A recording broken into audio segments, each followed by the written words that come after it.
ভিডিওটি শেষ পর্যন্ত দেখে শিখে নিন কিভাবে কৌশলে সহজেই একটি সুন্দর টেবিল আঁকতে হয়। সোজা একটা দাগ দিতে হবে, এরপর দেখুন আরেকটা সোজা দাগ দিতে হবে। কোথা থেকে? এইভাবে খেয়াল করুন, দাগটা অবশ্যই সোজা হতে হবে, স্কেল দিয়ে দিলেও সমস্যা নেই। দুইটা সহজ সরল সোজা দাগ দেওয়ার পর এভাবে দেখুন আমরা মিলে দেওয়ার চেষ্টা করব। এরপর দেখুন একটু পরে এই দাগ থেকে, কর্নার থেকে একটু পরে সোজা একটা দাগ দিব আমরা।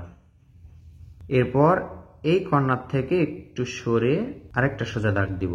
খেয়াল করতে হবে দাগ দুইটা যেন সমান হয়, এটাও যত বড় এটাও তত বড়।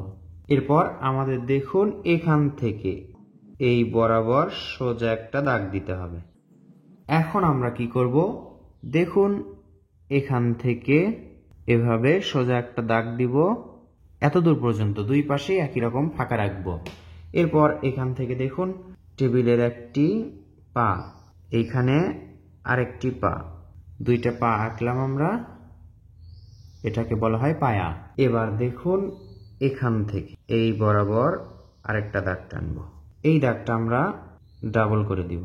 ডাবল করে দেওয়ার পর মিলে দিলাম। এখন দেখুন এই বরাবর এখান থেকে, এই বরাবর এখান থেকে সোজা একটা দাগ টানবো, দাগটা যেন এটা ওটা সমান হয়, এটা ওটা সমান হয়। আবার দেখুন এটা আমরা একই মাপেই ডাবল করে দিব এবং এটাও মিলে দিব।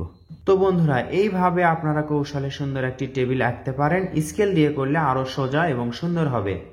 দেখতে পাচ্ছেন রং করার পর টেবিলটা অনেক সুন্দর লাগছে। তো বন্ধুরা, মনোযোগ দিয়ে ড্রয়িং করলে ড্রয়িং সুন্দর হয়, তাড়াহুড়ো করে ড্রয়িং করলে ড্রয়িং সুন্দর হয় না। ভিডিওটি শেষ পর্যন্ত দেখে কেমন লাগলো তা কমেন্ট বক্সে মতামত জানিয়ে দিন।